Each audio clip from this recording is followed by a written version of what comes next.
Dear students, class 10th की math subject में exercise 11.3 के थ्योरम्स पढ़ते हैं बच्चों।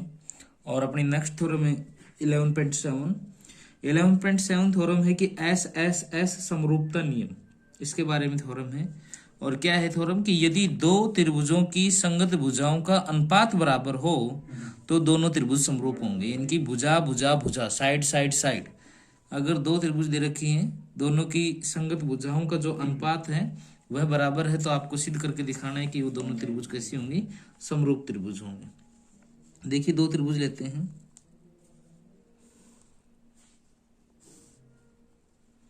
एक ही छोटी त्रिभुज है, एक ही बड़ी त्रिभुज ले लेते हैं। इसका नाम है ए बी सी, दूसरे का नाम है डी ई एफ। इनकी दिया है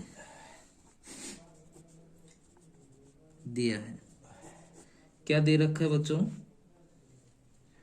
त्रिभुज ए बी सी व त्रिभुज डी ई एफ में A B upon D E. देखो इसकी ए बी भुजा और इसकी डी ई बराबर है B C upon E F और बराबर है A C upon D F के। अबे मैं नहीं पढ़ रहा। सिद्ध क्या करके दिखाना है आपको, सिद्ध करना है दोनों त्रिभुज समरूप होंगे। इनकी त्रिभुज ए बी सी समरूप होगी त्रिभुज डी ई एफ के। ये वाली बात सिद्ध करके दिखानी है। रचना देखिए बच्चों, इसकी रचना करते हैं। रचना में क्या करता हूं कि जो ए बी भुजा है इसके बराबर मैं यहां से इसको काट देता हूं, जिसका नाम मैंने दे दिया पी, और ए सी भुजा के बराबर इसको काट देता हूं, इसका नाम दे दिया क्यों, और इसको आपस में मिला देता हूं। त्रिभुज डी ई एफ में डीपी किसके बराबर है, ए बी व कहाँ से मारनी है? डी क्यू किसके बराबर है, ए सी। वही तो कहाँ से? काटने पर हाँ तो कहाँ से मारनी है? पी व क्यू को मिलाने पर। देखिए उपपत्ति करते, इसकी उपपत्ति में हम ये देखेंगे कि बच्चों इसे हमें लिख रखा है कि A B upon D E बराबर है किसके, A C upon D F. ये कहां से लिख दिया बेटा, मैंने दिया है। दूसरी बात कि डीपी बहुत गलती कर दी मैंने तो उतर गया upon D E equals to D Q upon D F. ये मैंने लिख दिया रचना से, यानी कि DP upon D E equal to D Q upon D F. ये वाली बात मैंने रचना से लिख दी। तो जब दो भुजाओं का अनुपात बराबर होता है तो वो भुजा समांतर होंगे, यानी कि P Q is parallel to E F. इसके पीछे बी पी टी के विलोम से। और जब ये दोनों समांतर हैं तो इनके संगत कोण बराबर होंगे कि अतः एंगल डी पी क्यू बराबर एंगल ई और एंगल डी क्यू पी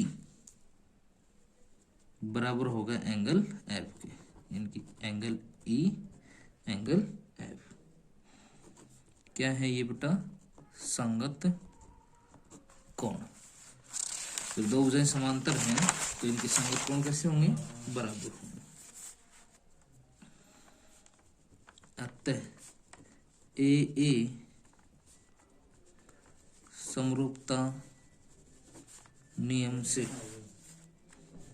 त्रिभुज, देखिए ये वाले त्रिभुज डी पी क्यू और डी ई एफ कैसी होगी, समरूप। डी पी क्यू समरूप है डी ई एफ के। अभी यही दो समांतर है, सॉरी समरूप हुई है। इसे मैं बोल देता हूँ इक्वेशन नंबर फर्स्ट।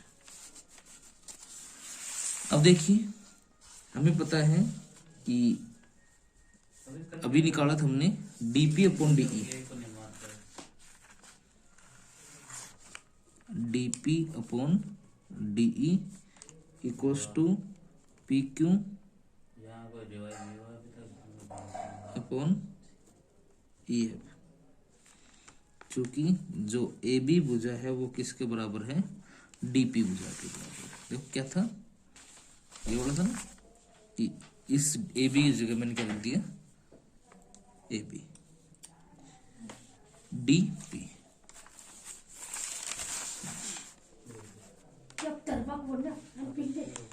और A B upon D E equals to B C upon E F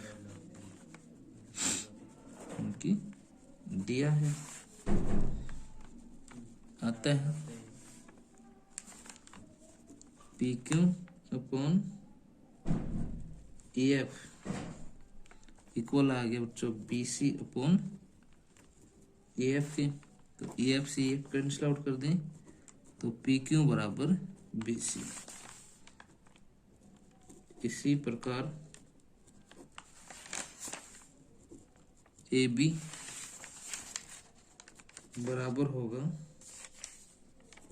DP के और ए सी बराबर होगा डी के।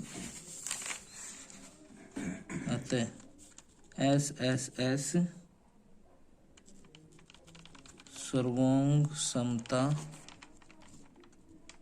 नियम से क्या बोलता है, एस एस एस सर्वोंग समता नियम कि त्रिभुज ए बी सी समरूप होगी त्रिभुज डी ई एफ के। आंसर